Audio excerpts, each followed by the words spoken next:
आकाशवाणी रांची से प्रस्तुत है प्रादेशिक समाचार।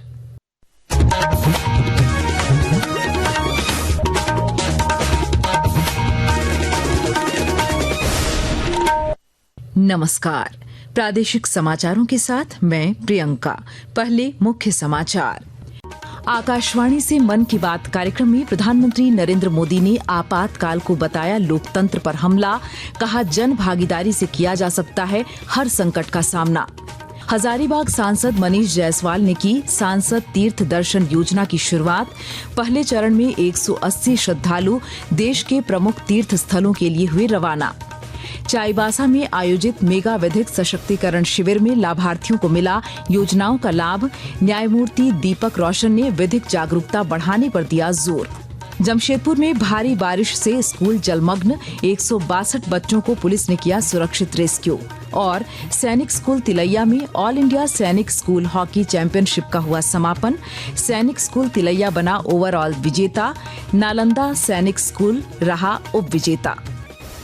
और अब समाचार विस्तार से। प्रधानमंत्री नरेंद्र मोदी ने आकाशवाणी से आज मन की बात कार्यक्रम में आपातकाल का उल्लेख करते हुए कहा कि जन भागीदारी से बड़े संकटों का मुकाबला किया जा सकता है।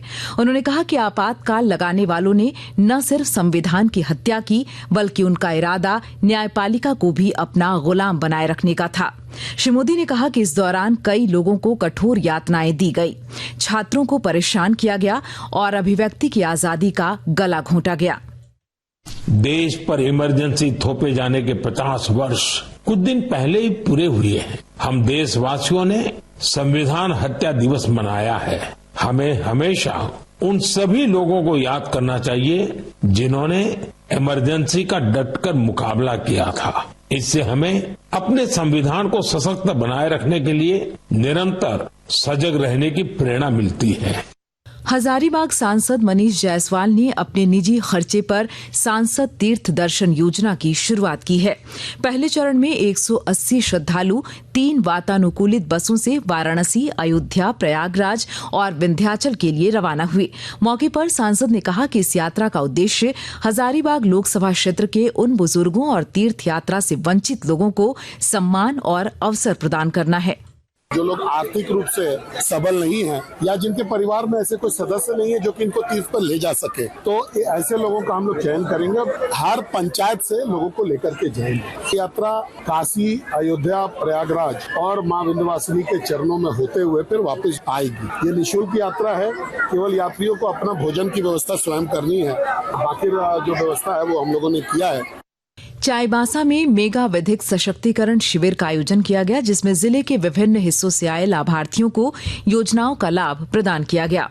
झारखंड उच्च न्यायालय के न्यायाधीश न्यायमूर्ति दीपक रोशन ने इस शिविर में शिरकत की और कहा कि ऐसे शिविरों के माध्यम से सरकार की योजनाएं आम लोगों तक तेजी से पहुंचाई जा सकती हैं।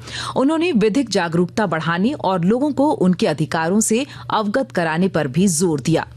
जेल से बाहर, कोर्ट से बाहर, हर एक जगह ऐसी सुविधा बनाई गई है कि कोई भी आएगा तो पता चल जाएगा कि क्या सरकार की नीति है, सरकार का बेनिफिशियल लेजिस्लेशन क्या है। सारे को उसी चीज़ के लिए है और इससे स्टेट मैनेजमेंट के हेल्प से सब लोग को काफ़ी ये हुआ है और मेन पर्पस इसका यही है कि लोग इसके बारे में ज़्यादा से ज़्यादा जाने।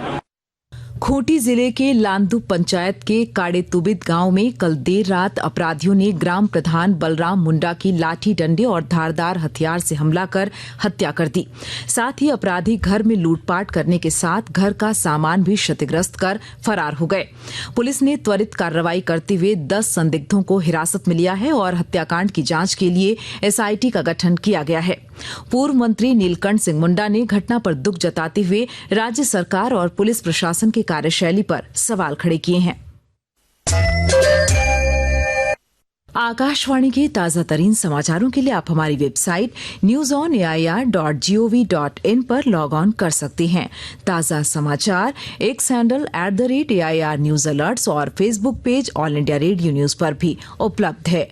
आप प्रादेशिक समाचार एकांश के एक्स हैंडल @AIR न्यूज_रांची और Facebook page Akashvani news Ranchi, Instagram page तथा YouTube channel AIR news Ranchi पर भी हमारे बुलेटिन सुन सकते हैं।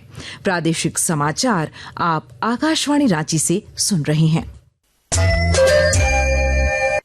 गोड्डा और संताल परगना के लोगों का अब खाटू श्याम जी दरबार तक जाना आसान हो जाएगा। गोड्डा सांसद डॉक्टर निशिकांत दुबे की मांग पर रेल मंत्री ने यह स्वीकृति दे दी है और जानकारी दे रही हैं हमारे संवाददाता। गोड्डा और संताल पड़ने के लोग अब आराम से अजमेर शरीफ जाएंगे तथा वहां से खाटू श्याम जी का दर्शन कर पाएंगे।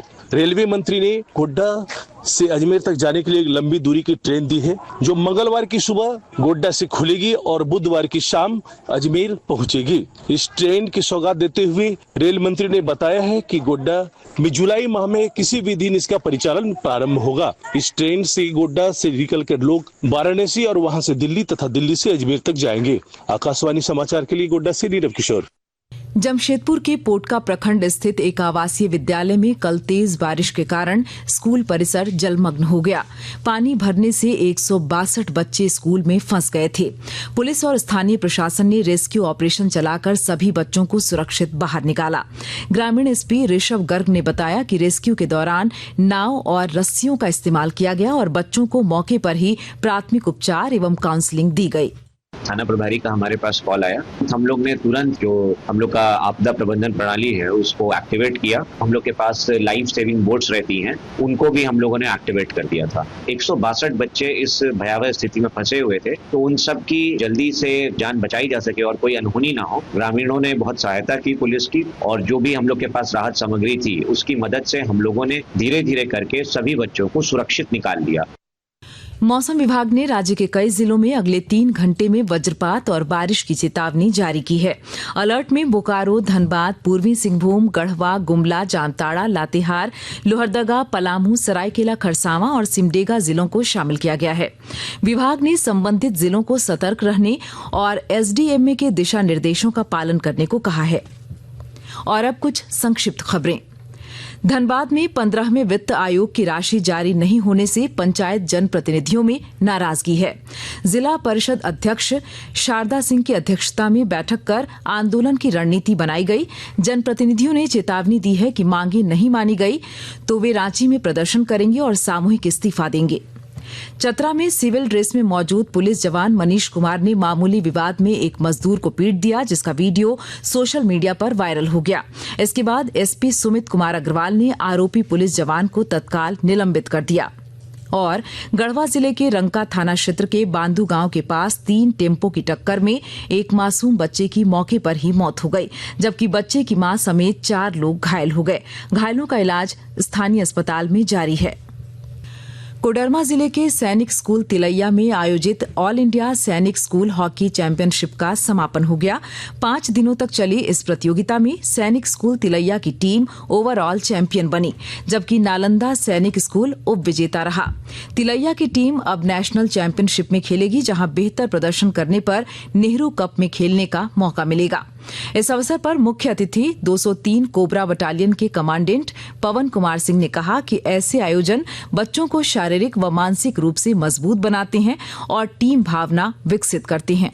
जो चूक गई अगली बार चैंपियन बनेगी, और जो चैंपियन बनी है बधाई के पात्र हैं। तो स्पोर्ट्स जो एक्टिविटी होती है बहुत कुछ सिखा जाती है। टीम भावना से कैसे काम करना है, जिम्मेदारी क्या है, लीडरशिप क्या है, स्किल क्या है। तो ये गुण जो है इनके जीवन में प्रेरणा का एक स्रोत बनते हैं। आगे इनको सफलता मिलने में आसानी हो। और अब अंत में मुख्य समाचार एक बार फिर। आकाशवाणी से मन की बात कार्यक्रम में प्रधानमंत्री नरेंद्र मोदी ने आपातकाल को बताया लोकतंत्र पर हमला। कहा, जन भागीदारी से किया जा सकता है हर संकट का सामना। हजारीबाग सांसद मनीष जायसवाल ने की सांसद तीर्थ दर्शन योजना की शुरुआत। पहले चरण में 180 श्रद्धालु देश के प्रमुख तीर्थ स्थलों के लिए हुए रवाना। चाईबासा में आयोजित मेगा विधिक सशक्तिकरण शिविर में लाभार्थियों को मिला योजनाओं का लाभ। न्यायमूर्ति दीपक रोशन ने विधिक जागरूकता बढ़ाने पर दिया जोर। जमशेदपुर में भारी बारिश से स्कूल जलमग्न, 162 बच्चों को पुलिस ने किया सुरक्षित रेस्क्यू। और सैनिक स्कूल तिलैया में ऑल इंडिया सैनिक स्कूल हॉकी चैंपियनशिप का हुआ समापन। सैनिक स्कूल तिलैया बना ओवरऑल विजेता, नालंदा सैनिक स्कूल रहा उप विजेता।